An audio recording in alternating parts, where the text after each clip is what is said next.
छल बुद्धिर विनाशाय न बलम तस्य साधनम अज्ञात सर्वथा हिंस्रो ज्ञातो नैव हि बाधक।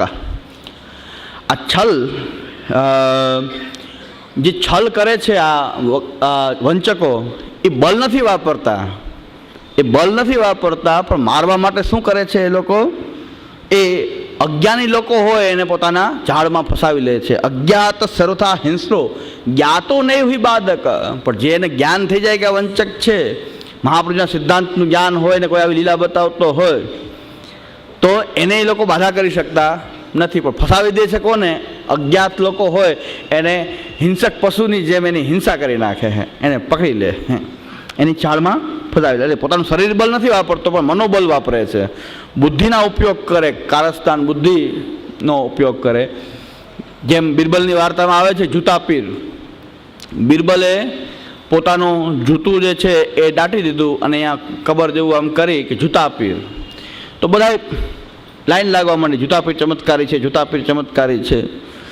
તો છેવટે વાત બાદશાહ સુધી પહોંચી ગઈ. તો બાદશાહને એક રાણીને કંઈક પુત્ર થતા નહોતા.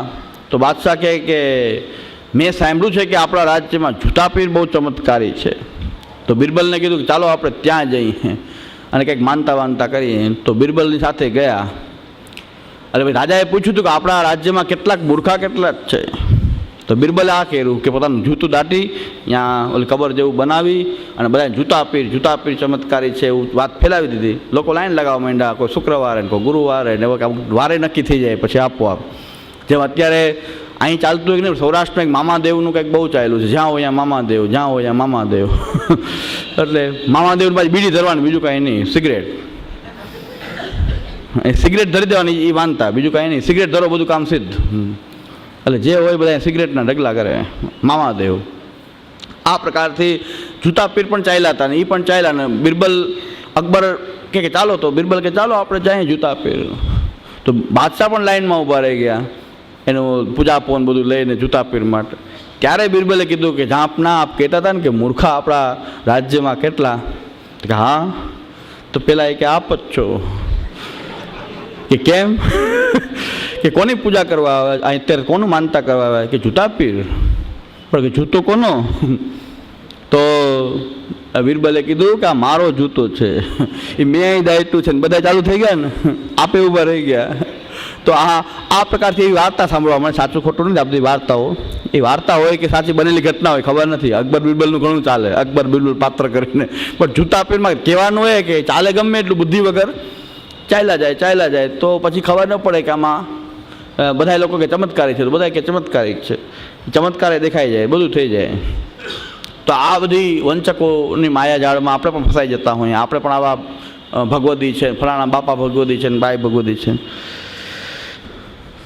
પાછું અનિરુદ્ધલાલજીનું વાક્ય વયું જાય છે, શાસ્ત્રો સત્સંગના મહિમાની ઘણી પ્રશંસા કરે છે, પણ કલયુગમાં સંગ કરવા લાયક સાચા ભક્તો ક્વચિત મળી આવે છે. 40મું પેજ છે આ પુષ્ટિવાક સુધાનું.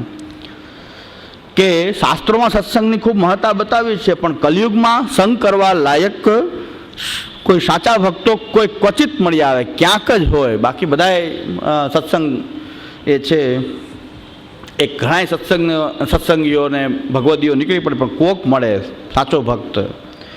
એટલા માટે ઉત્તમ માર્ગ એ છે, એટલા માટે કે ભક્તો વધારે હોતા નથી, ભગવદીઓ મળતા નથી, મળે છે તો વંચકો જ વધારે મળે છે, તો ક્વચિત કોક ભક્ત મળે છે. તો એનો સાચો રસ્તો શું? તો એટલા માટે ઉત્તમ માર્ગ એ છે કે ભક્તિવર્ધક ગ્રંથોનો અને ભગવાનની મૂર્તિ મનમાં ધારણ કરી ભગવાનનો જ સંગ કરવો. અદ્ભુત તમારે કે બીજી કે માથાકૂટ કરવી જ નહીં. હોય તો ભલે એની ઘરે હોય, ભગવદી હોય તો ભલે ભગવદ રસનો અનુભવ એની ઘરે કરે. આપણે ભગવાનનો જ સંગ કરીએ તો ભક્તિવર્ધક, ભક્તિ વધારે એવા ગ્રંથો બિરાજે છે અને ભગવાનની મૂર્તિનું ધ્યાન કરીએ, ભગવાનના સ્વરૂપનું ધ્યાન કરીએ. આપણા ઘરમાં બિરાજતા ઠાકુરજી, બસ એનો જ સંગ કરીએ તો આ સમયમાં વંચકથી બચાય અને ભક્તિદાયક જે ગ્રંથો છે એમાંથી આપણને સત્સંગ પણ મળી જાય. એટલે બીજા કોઈની કોઈ સત્સંગની આવશ્યકતા રહે નહીં. એટલે વંચકોની ઝાડમાં ફસાય નહીં. આ અનિરુદ્ધલાલજીએ એ રામબાળ ઇલાજ બતાવી દીધો કે આનો ઇલાજ એ છે કે બસ ભક્તિવર્ધક ગ્રંથોનો અને ભગવાનની મૂર્તિનું મનમાં ધારણ કરી ભગવાનનો જ સંગ કરવો, બસ વાત પૂરી થઈ. તો કોઈ પોતાના ઠાકોરજીને વળગીને રહે અને ગ્રંથોનો સ્વાધ્યાય કરે તો પછી દુસંગમાં ફસાવાની કોઈ વાત આવતી નથી. પણ આપણે કોઈને, અને ભક્તો ક્વચિત મળી આવે છે કે ભક્તો વધારે હોતા જ નથી, તો પછી શા માટે આપણે એ કોઈનો સંગ કરવાની કોશિશ કરીએ? તો આ ખાસ નોંધી લેવા જેવું છે. તો આખા ગ્રંથનું સ્વારસ્ય પકડાઈ જાય કે બસ હોય ભગવદી તો કહી દેવું જય શ્રી કૃષ્ણ. ભગવદી છે ને તો ભગવત સ્મરણ કરવા જય શ્રી કૃષ્ણ.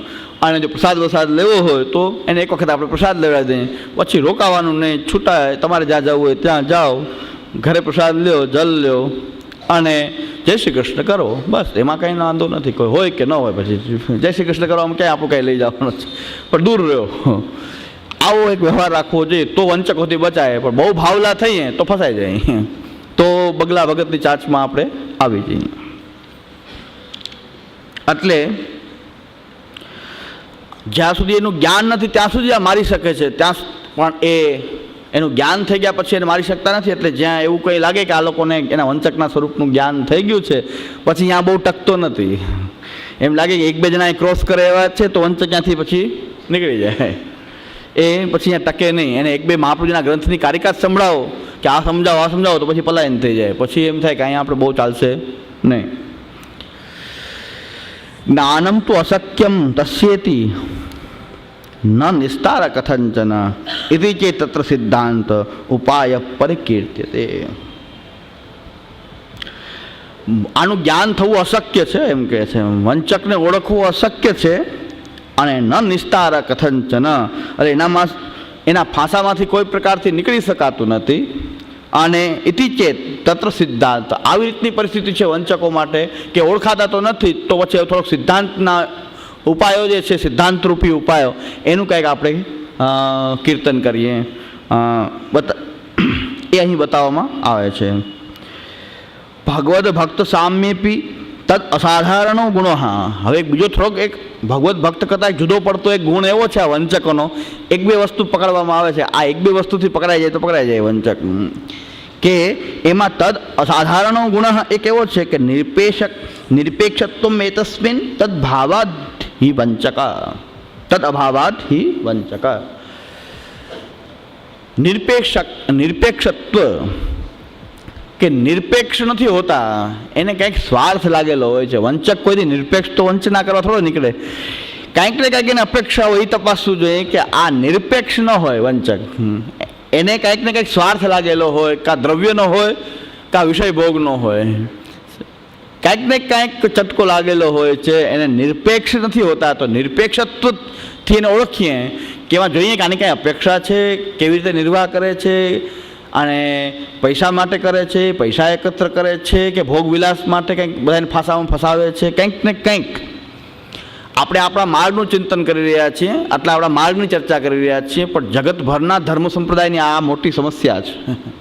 જગતભરના જેટલા ધર્મ છે, છાપામાં વાંચતા હશો, ફલાણા ધર્મનું આ કૌભાંડ નીકળ્યું, ફલાણા ધર્મનું આ નીકળ્યું, ઓલા સાધુ આમ કર્યું, ઓલા સાધુએ આમ કર્યું, કોઈ ચર્ચના પાદરીએ આમ કર્યું. પણ આ બધા ધર્મની સમસ્યા છે કે ધર્મનો સ્વાંગ બધાએ ધારણ કરીને અંદરથી એ બધા જ વંચકો હોય છે. એટલે આપણે આપણી ચિંતા કરીએ, હવે ઘર બળતું હોય ત્યાં બીજા ક્યાં ઠારવા જવું. એટલે આપણે અત્યારે આપણી ચિંતા કરીએ. આ જે સમસ્યા છે દરેક ધર્મ સંપ્રદાયની અંદર વળગેલી જ છે. બધાના ધર્મોની અંદર આ સમસ્યા તો ઊભી જ છે વંચકોની. આપણે આપણો વિચાર કરીએ છીએ, આપણો વિચાર કરીએ છીએ. એટલે ભગવત ભક્તના સામ્યવાળા ગુણ બધા છે, પણ એક અસાધારણ ગુણ એ છે કે ભક્ત નિરપેક્ષ હોય, એને કાંઈ અપેક્ષા ન હોય. અને વંચક હોય ને એને નિરપેક્ષપણું તો હોય જ નહીં, કંઈક ને કંઈક સ્વાર્થ એને લાગેલો હોય છે. અને બીજું એક વંચકની લાક્ષણિકતાઓ બહુ સરસ નોંધવા જેવી લાક્ષણિકતા છે કે આ બધા લક્ષણો ચકાસવા કે એક તો નિરપેક્ષ ન હોય. આ એક આની દુખતી રગો કંઈક પકડાઈ જાય તો આમાંથી કે આ ચાવી છે, હિન્ટ છે એને પકડવા માટેની, કે એક તો નિરપેક્ષ નથી હોતા, કાંઈક ને કાંઈક એને સ્વાર્થ લાગેલો છે, અપેક્ષા કાંઈક ને કાંઈક હોય તો આવા કામ કરતા હોય. અને બીજું, તમે ન બોલાવો તો સામેથી લાગતા આવે, સત્સંગ કરી ચાલો, સત્સંગ કરી ચાલો, સત્સંગ કરી નથી કરવો તો કે નહીં રાખો મારો સત્સંગ, એ સામેથી લાગતા આવે, સામેથી પકડે આપણને. પણ આપણે નથી કરવો, કહીએ છીએ કરવો હશે ત્યારે બોલાવશું તમને, પણ શું કામ પાછળ લાગો છો? સામેથી પાછળ લાગે. સંગે લગતી વંચક, વંચક છે આપણી પાછળ પડી જાય. એટલે આ એ સામેથી વૈષ્ણવ બોલાવીને એમ કે મારો સત્સંગ કરો, મારો સત્સંગ કરો. તો અનાકારિત એવા સૌ સંગે લગતી સર્વથા, એ સંગે લાગવાનો કોશિશ કરે ગમે એમ કરીને. આપણે બોલાવીએ પણ નહીં. અનાકારિત એવા સૌ બોલાવીએ નહીં, કંઈ કરીએ નહીં, તોય એમ કહ્યા કરે સત્સંગમાં આવો, સત્સંગમાં આવો. પછી પોતે ન કરે તો શું કરે, પોતાના એક બે જણા ઊભા કરે, જ્યાં સત્સંગ કરતો એ બધાને બોલાવે. બાપા આવ્યા છે, બહુ સત્સંગ સરસ કરે, આવો. બાપા આવ્યા છે સત્સંગ, એ બીજાને ભેગા કરે. તો બાયોને ભેગા કરે, ભાઈઓને ભેગા કરે. તો એટલે આમને આમ એની કંઈક ઝાડ આખી ઊભી થઈ જાય. પણ બધાને સામેથી બોલાવીને એ સત્સંગ કરે. તો સામેથી બોલાવે બધાને, આવો આવો. તો એ પ્રકાર જે છે કે સામેથી એ લેતો પડે, એને કહેવાય ને ટૂંકમાં કે સામેથી લેતા પડે. તો એ એની લાક્ષણિકતા છે વંચકની. અને ભગવદ્ ભક્તો કેવા છે? પ્રાર્થિતા ભગવદ્ ભક્તા કૃપયંતી કથંચના.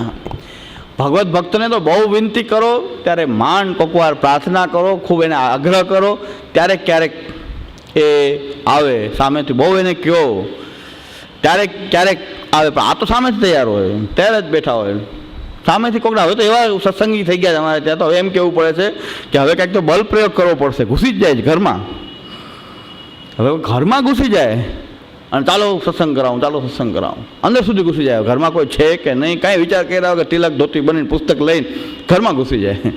કોકના ઘરમાં પણ આવી પરિસ્થિતિ ઉત્પન્ન થઈ ગઈ સૌરાષ્ટ્રની અંદર તો, કે ઘરમાં પણ ઘૂસી જાય. અને ત્યારે ઘરમાં કોઈ હોય નહીં, સ્ત્રીજનો એકલા હોય, અને કોઈ બોલાવે નહીં, કરે નહીં, તો સત્સંગના બહાને ભગવદ્ ભક્તનો સ્વાંગ ધરીને ઘરમાં ઘૂસી જાય. તો આવા બધી લીલા છે કે ભાઈ ભગવદ્ ભક્તો તો બહુ પ્રાર્થના કરો તો એ ક્યારેક આવે, અને આવે તો તમે તમારા અધિકાર અનુસાર એને તમે પૂછો એટલો જવાબ દે. પોતાની બળાઈઓ સીધો હાંકવા ન માંડે. તમે પૂછો, બહુ વિનંતી કરો તો કંઈક કહે, સામેથી લેતા ન પડે. એટલે નિરપેક્ષપણું જોવાનું આવે કે આ એક લાક્ષણિકતા છે કે આ નિરપેક્ષ ન હોય, કાંઈક હોય સામેથી આવે ને. ભગવદ્ ભક્તોને તો પ્રાર્થના કરો, બહુ આમંત્રણ આપો અને પૂછો એટલો જવાબ દે. આ તો ચાલુ જ થઈ જાય.